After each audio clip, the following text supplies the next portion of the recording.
Hi guys, please like and subscribe, and also share this video to your friends and family, and also tell me about the upcoming story. Hope you enjoyed. I didn't plan to stay in the archives for long.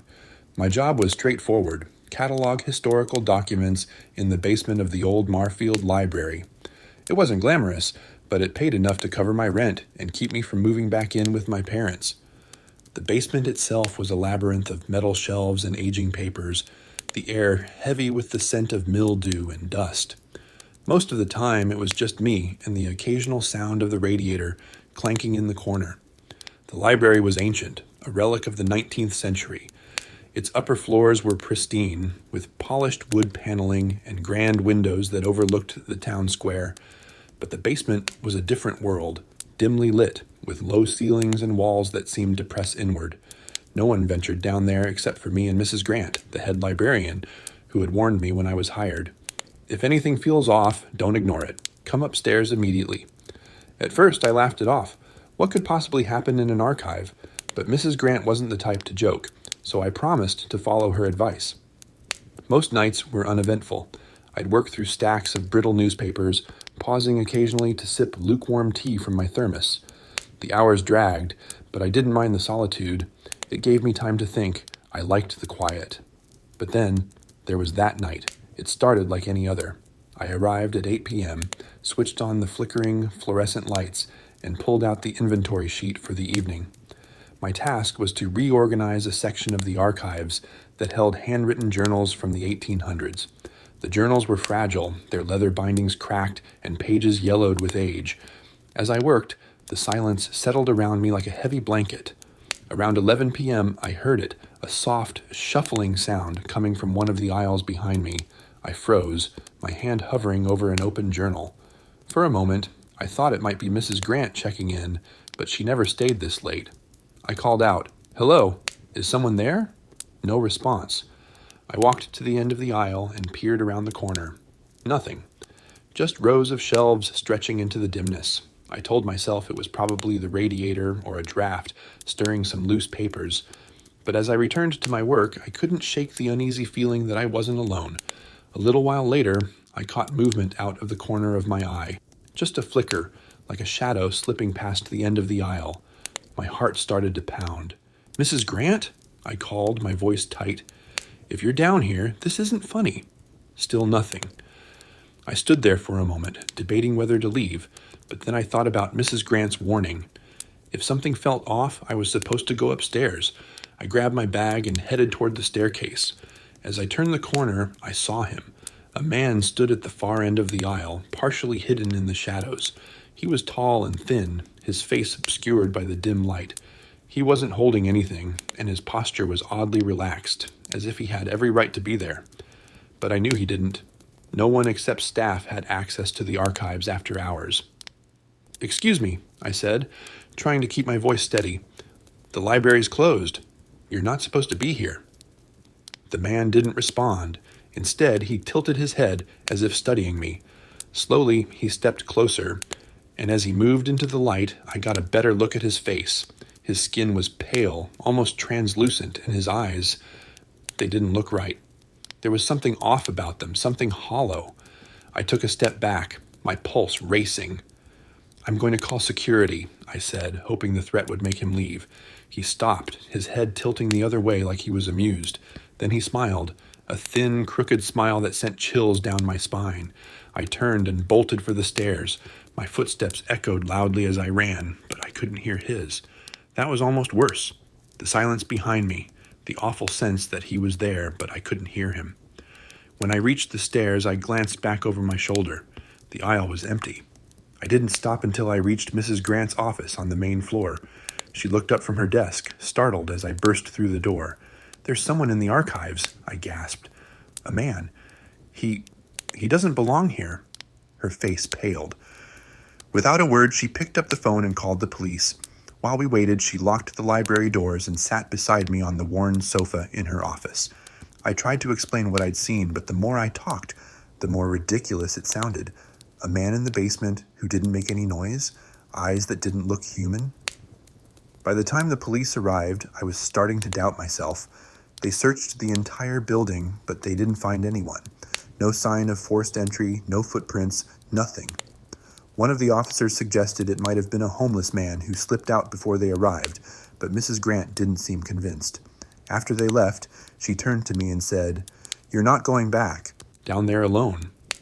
I nodded, too shaken to argue. I quit the job a week later. To this day, I don't know who or what I saw in the archives that night. I've tried to rationalize it, to tell myself it was just my imagination or a trick of the light. But every so often I think about that smile and the way it felt like he was seeing straight through me.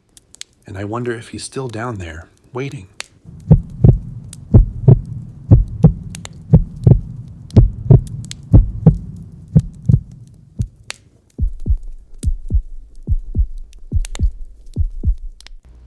I didn't mind working the night shift at the diner. For one, it was quiet. Most nights, it was just me, the hum of the old fridge, and the occasional sound of tires crunching on the gravel lot outside. The place wasn't much, a narrow counter, a handful of booths, and faded menus that hadn't been updated since before I was born. But it had a kind of charm, the way old places do, with their quirks and stubborn refusal to change. The diner sat on the edge of an empty stretch of road, just outside a town that didn't even show up on most maps. Folks called it Rail Spur, a name left over from when the trains used to stop there. These days, the only people who passed through were truckers, late-night travelers, and the rare lost tourist. I started working there to save up for college. My boss, Lou, had run the place for 30 years. He was gruff but kind, the sort of guy who remembered how you liked your coffee after meeting you once. Lou had one rule. If someone comes in and gives you a bad feeling, call me. Don't hesitate. He made me promise, swearing up and down that he'd rather lose sleep than have me face trouble alone. At first, I thought he was being dramatic. In the 6 months I'd been there, nothing remotely strange had happened. My nights were spent flipping pancakes for truckers and reading paperbacks at the counter. I figured Lou was just being overprotective, but I agreed anyway. He was paying me after all. Then, one night, everything changed. It was a Tuesday, sometime past midnight. I was sitting at the counter, half listening to a rerun of some game show playing on the TV above the coffee machine, when I noticed a figure outside. The lot was dimly lit, and at first I thought it was just a shadow, but as it got closer, I saw it was a man. He walked slowly, his hands stuffed into the pockets of a worn coat. He looked like anyone you'd expect to see in a place like this: messy hair, scruffy beard, jeans that had seen better days. But something about the way he moved set me on edge. He wasn't heading straight for the door. Instead, he stopped by one of the windows and just stood there, staring inside. I tried to act normal, focusing on my book, but I kept glancing at him out of the corner of my eye. He didn't come in. He didn't move. He just stood there, watching. A chill crept up my spine. After a few minutes, I gave up trying to ignore him and walked to the kitchen, where the phone was mounted on the wall. I dialed Lou's number with shaking fingers. He picked up on the second ring. "What's going on?" he asked, his voice groggy but alert. "There's someone outside," I whispered. "He's just standing by the window, staring in." There was a pause. "What does he look like?" I described the man as best as I could. Lou didn't say anything for a moment, then muttered, "Stay put. I'm on my way." I hung up and returned to the counter.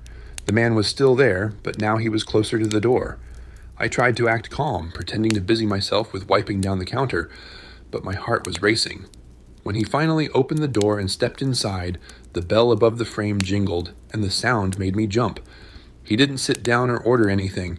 He just stood there, his eyes darting around the room like he was looking for something or someone. Up close, he looked even rougher than I'd thought. His coat was frayed and his boots were caked in mud, but it wasn't his appearance that unsettled me. It was his eyes.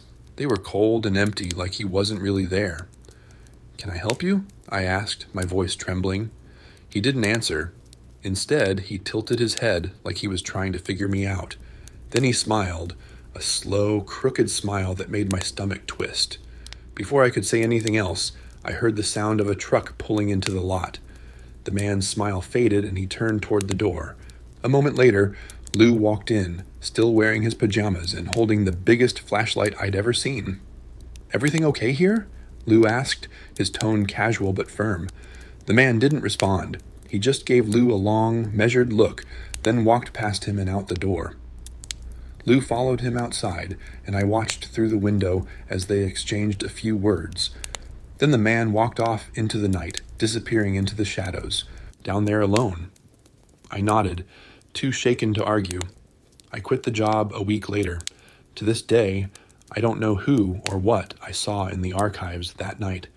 I've tried to rationalize it, to tell myself it was just my imagination or a trick of the light.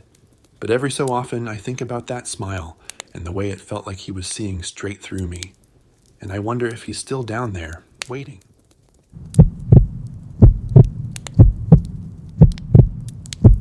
Back in the early 90s, my mom used to work the night shift at a small family-run restaurant. These kinds of places usually had just one person working the floor during late shifts. One evening, her schedule overlapped with the coworkers for a couple of hours because there had been a robbery in the area the night before. The restaurant owner, understandably nervous, wanted to take extra precautions. After her coworker left, about 30 minutes later, a goth girl came into the restaurant. She ordered a small meal and seemed fidgety, though polite. My mom, ever friendly, told her to enjoy her meal and then started cleaning up behind the counter. However, she soon noticed that the girl wasn't leaving after finishing her food. Instead, she wandered around, pretending to look at a few promotional flyers and the display items near the counter for several minutes. Concerned, my mom paused her cleaning and asked if the girl needed anything else. The girl approached the counter and explained that her car had broken down just up the street. She said she needed a jump start but didn't have jumper cables. My mom grabbed a set of cables from the restaurant's back office and told her the price, as they sold small emergency supplies for convenience. Surprisingly, the girl said she didn't have enough money for the cables. Odd, considering she had just paid for her meal moments earlier. Now, my mom has always been a compassionate person, sometimes more than she'd like to admit. She decided to buy the jumper cables for the girl, who seemed genuinely grateful.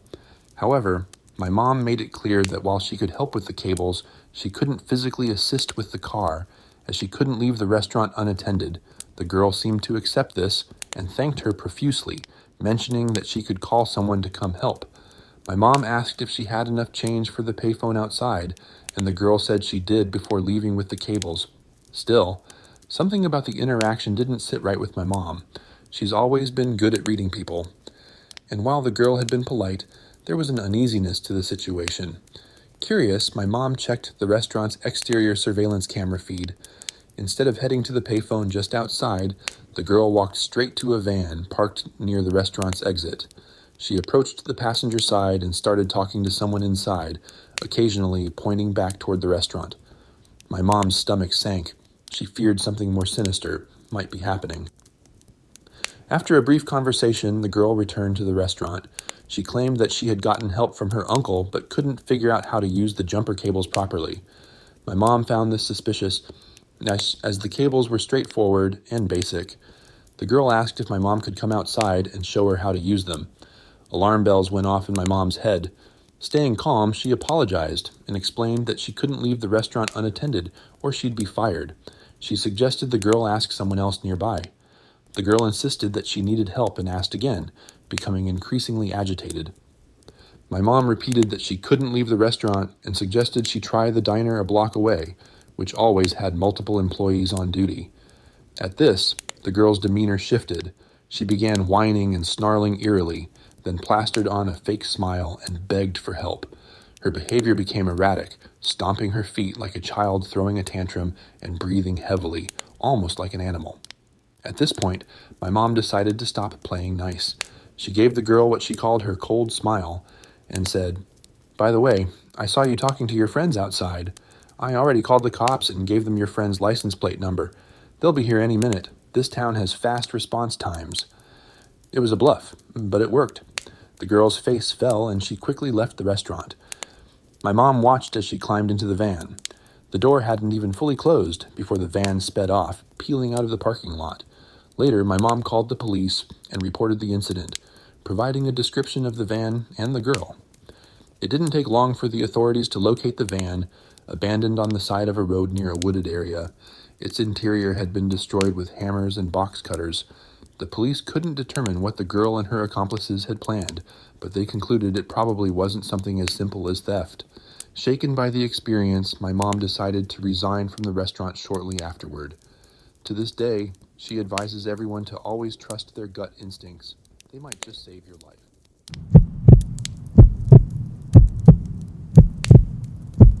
It was the night before the spring festival, and I had been working all day to prepare.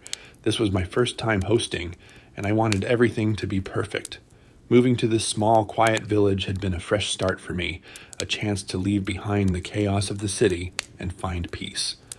My little house sat on the edge of the woods, surrounded by trees that seemed to hum with life. It was a beautiful place, though sometimes the isolation felt a little unnerving. That night, I cleaned every corner of the house, set out fresh flowers, and even baked a loaf of bread from a recipe the neighbors had shared. The smell of warm bread mixed with the scent of lavender candles I'd lit for ambiance, giving the house a cozy, welcoming vibe. I should have felt proud of my work, but an odd sense of restlessness crept in as the hours ticked by. By the time I finally finished, it was close to midnight. I curled up on the couch, too wired to sleep. The book I'd been reading was open in my lap, but I couldn't focus. My thoughts darted from one thing to another. Worries about tomorrow, memories of the past, and a faint unease I couldn't shake. The woods outside my window were pitch black, and the faint creaks and groans of the house settling made the silence feel even heavier. I decided to distract myself with my phone, scrolling aimlessly through social media. The soft glow of the screen lit up the dark room, and the mundane updates from friends were a welcome distraction. But then, everything shifted. One moment, I was on the couch. The next, I was standing in the middle of a dense forest. The trees towered over me like silent giants, their twisted branches reaching toward the sky. The air was thick, humming with an energy that made my chest feel tight.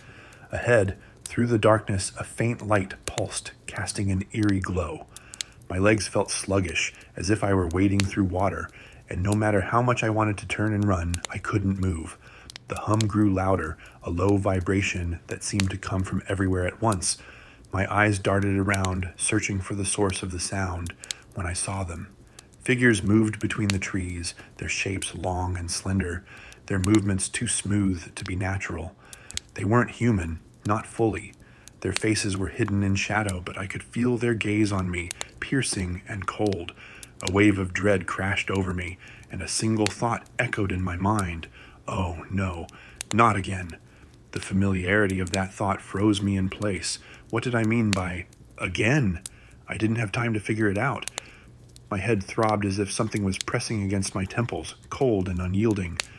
My hands shot up instinctively, but it was as if my body wasn't my own. A heavy metallic band encircled my head, and the pressure intensified. The figures drew closer, their movements quick and deliberate, and I could feel them probing, pulling at the edges of my mind. I wanted to scream, to fight, to do anything, but my body refused to listen. My vision blurred, and the last thing I remember before everything went dark was the overwhelming feeling of helplessness. When I woke up, I was back on the couch, drenched in sweat. My heart pounded in my chest, and for a moment, I couldn't tell if I was awake or still trapped in that nightmare. My forehead throbbed painfully, and when I reached up to touch it, I winced at the tender spots near my temples. Everything in the room was just as I'd left it. The candles flickered, my book lay on the floor, and my phone was still in my hand, but nothing felt right. The air in the room was heavy, almost suffocating, as if the echoes of that dream were still lingering. Then came the noise, a loud metallic clang that made me jump out of my skin.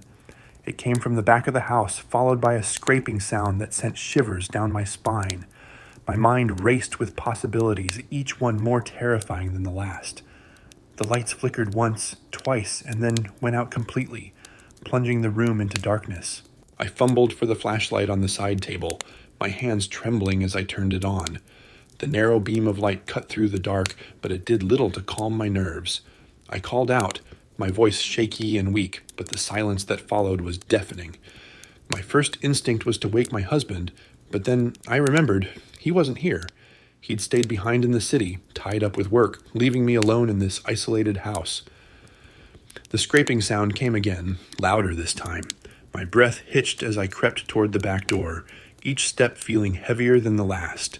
The flashlight wobbled in my grip, and I could feel my heart pounding in my throat. I peered out the window, straining to see through the darkness, but all I could make out was the faint reflection of my own terrified face. I told myself it was nothing, probably just an animal or a branch blown against the house, but deep down, I knew better. Something about the dream, or whatever it was, had unsettled me in a way I couldn't explain. As suddenly as it had started, the noise stopped.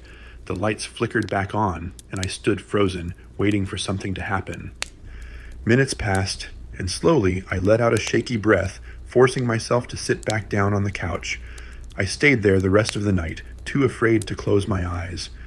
When morning finally came, the sunlight streaming through the windows felt like salvation.